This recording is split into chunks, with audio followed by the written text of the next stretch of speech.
Hi, everybody. This is the Hungry Math Professor here, and today I want to do a review of this book, Wittgenstein. It's called Wittgenstein by A.C. Grayling, and the goal of this book is it's in this series called the Past Masters series, where I think they pick, um, famous philosophers and ask some other philosopher that's still alive to write a short introduction to their work. And this book is only 120 pages, so I highly recommend it if you are looking to get into Wittgenstein. I think this might be a great place to start. Though I should admit, I've already read most of the main books by Wittgenstein, so I can't speak from personal experience, but I do feel like it would have been really nice to read this first.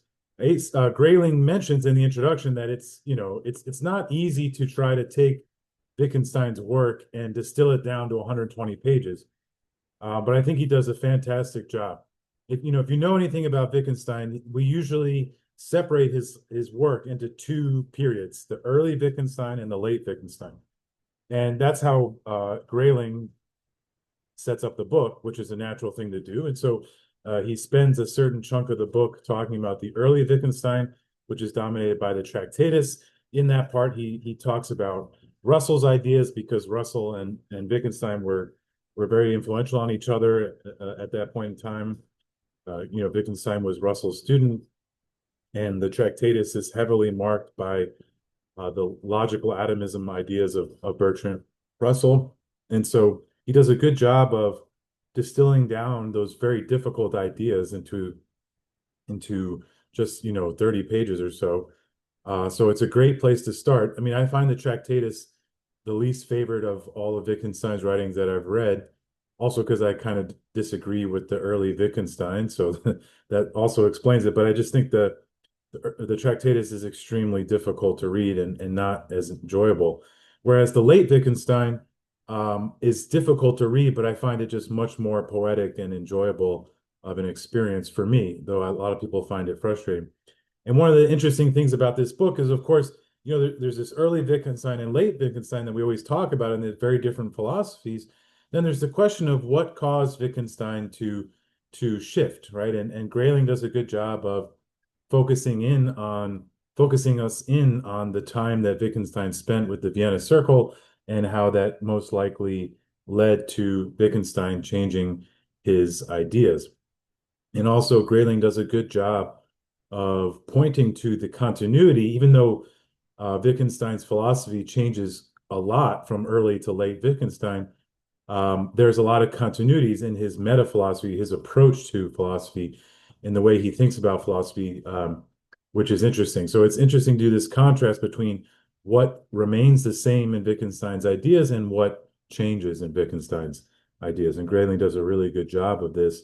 So again, I highly recommend this. But now I'm going to criticize it a little bit because I was at the towards the end of the book, Grayling after he explains the later Wittgenstein, which is mostly the philosophical investigations and uncertainty being one of my favorite of Wittgenstein's writings, uh, Grayling takes about 10 pages to criticize um, Wittgenstein's work. And that's completely his right to do. And also, I think, important for us to read things that criticize writings that we like. But I find his criticism quite disappointing, honestly.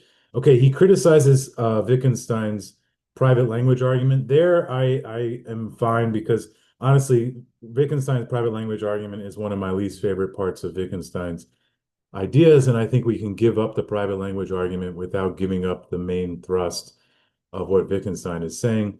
But he also criticizes this sort of vague relativism that's inherent in Wittgenstein's work, and I just think that that is a little bit too superficial of a thought. But Grayling's right. I mean, Wittgenstein's writing is quite vague, and in the last chapter of this book, Grayling also is a little bit pessimistic about how influential Wittgenstein has been and how important of a philosopher he is. Of course, Grayling admits that he's important in the sense that he's been like very influential on. There's been a lot of writing about him, and he's a very charismatic figure in character in the history of philosophy. He doesn't deny that, but he seems to think that he's hasn't been that influential on philosophers themselves, which is probably true.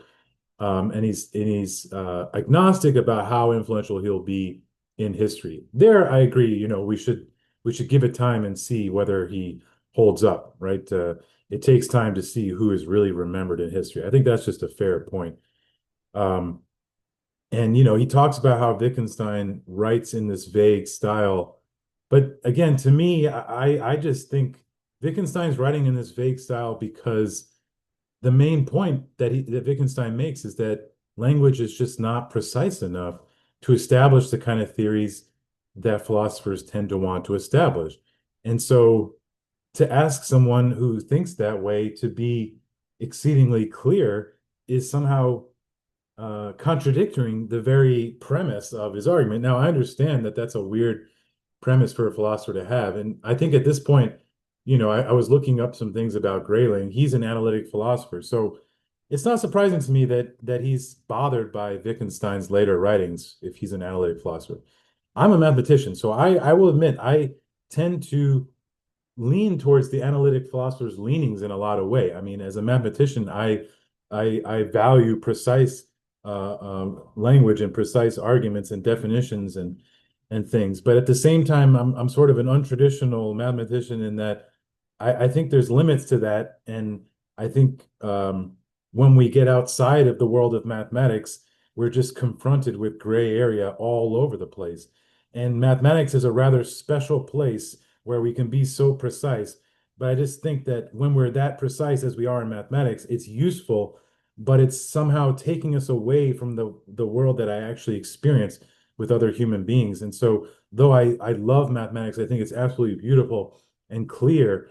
I think that it's in that clearness and that rigor that we lose the touch with the actual world that I experience. And for me, it's philosophy that tries to take head first the gray area of life. And so I'm somehow attracted to this sort of aphoristic style of Wittgenstein, where we just say, what are we to do with this? How can we build a system which explains this world when the very tools that we have are so slippery, right? And I can't help but wonder, like, what does Grayling think about Nietzsche or the other philosophers in different traditions, not the analytic traditions, like continental philosophers? Does he feel the same way? I wouldn't be surprised if he feels the same way about a lot of continental philosophers, though perhaps he finds that most continental philosophers are more precise than Wittgenstein was. I mean, that could be the case. I'm not sure. Anyway, I think it's good to read people that we disagree with. So I still highly recommend this book. And just to make that clear, because I disagree with some of Grayling's ideas, I feel motivated now to be more precise about what I think is right in Wittgenstein's ideas. So sometimes we need to confront people we disagree with solely for the purpose of being inspired to want to clarify what you think they're wrong about, right? And it's not because I don't respect this man. I think he's clearly a substantial philosopher that's worth my respect and worth interlocking with. And I haven't met him in person, but I would love to now. But now I feel motivated to be more precise about what I like about Wittgenstein. And that's the value of disagreement. And again, I can't help but keep talking about this. We need to seek out ideas that we disagree with, not to avoid them.